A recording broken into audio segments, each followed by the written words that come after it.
All these motherfuckers got cameras and shit. We got Kane. Like that. Now you know everybody who was here tonight. Everybody taping this shit. Now just chill out, man. We're gonna enjoy ourselves. I feel no certain way. I fuck with 50. What happened? That shit was 12 years ago. Niggas ain't on that shit. You know what it is, man. Drink your motherfucking effing. Kiss the what, dude? Niggas 2016. Hold up. Ain't nobody on that old shit. Right. Niggas get money. Niggas is going to fuck.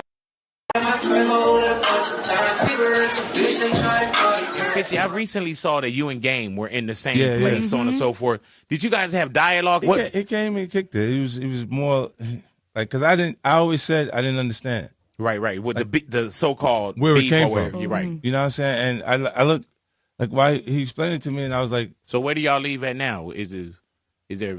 Do I need to write something for y'all or? No, we're in the same place. Here I am. Let everybody know like who ghostwrite for him. My bad. He cool. Like I haven't wished bad on him the entire time. Thanks for checking them. Check it out now. I guess it's official, man. Now, if you guys don't know, Curtis 50 Cent Jackson, he did a radio interview recently with Big Boy, and basically he answered the question, are him and the Game cool? Now, he ain't say they cool, but basically he did confirm that, listen, number one, there's nothing really there. Number two, they did have like a little brief conversation, something like that. And pretty much, there's no issues, and he's not wishing bad with the Game. Now, a lot of people saw the pictures, saw the videos of them in the nightclub together. Nothing happened. Of course, the Game took the mic, basically said, yo, shit that happened between us happened really over 10 years ago. Let's bury it, put it in the bushes, and let's move on. Now, here's the thing. A lot of fans are very excited by the possibility of these two linking up.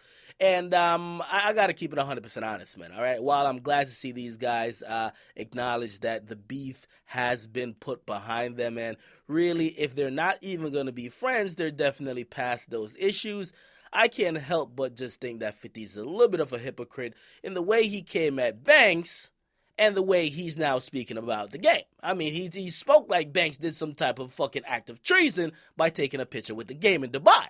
But of course, when him and the Game are in the club, of course, it doesn't matter if the Game approached him. Obviously, they had a conversation, and clearly, he doesn't have any ill feelings towards the Game. So when I hear him, or when I saw him going at Banks, and he did a couple interviews, he was like, yo, what would Lodi Mac think about this? I would think that if the Game ever saw him in a club, either they would be fighting, and I'm glad they didn't fight, but definitely they wouldn't be having a conversation, which he appeared to confirm that they did. Now, the second portion of this, okay, we have to come to grips with what's going on today and what's really relevant during the mainstream. The Game nor 50 Cent have been mainstream for a while. All right, yes, I love the song. Bitch, I'm the man. I like that song. The Game got a couple songs, but both artists, they're definitely on the downside of their career. And while a lot of fans of G-Unit, or at least the G-Unit that contained the Game, like me, because that's how the Game was my favorite rapper at one time, right? It was because he was in G-Unit dropping all them hits. Now, as much as we would love to see a reunion, as much as we would love to think that if they got back together, they will take over again. There's no takeover going on, okay? If you haven't looked around, if you haven't seen people rocking purple hair, flexible clothing, dressing, dancing, and even speaking in flexible terms, clearly the Game and 50, while they do have a place, is definitely not mainstream, okay? Secondly, I think them getting together will be only good for nostalgia.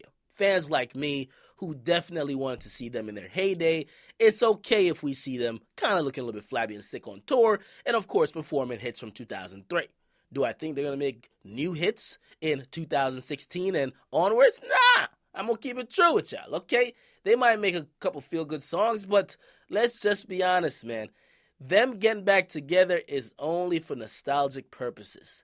I can't see them taking over, and I know some of you fans are going to be disappointed. This is just my opinion, but I can't see them taking over.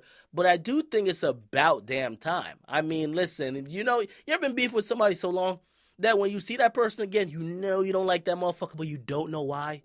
That's what these two beefing were. I'm like, okay, why don't they like each other again? Okay, but wait.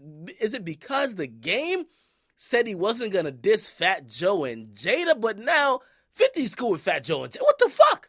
So it didn't make sense. So I'm glad they're kind of cool now. Obviously, some physical and some violent incidents did go down, which might have complicated things.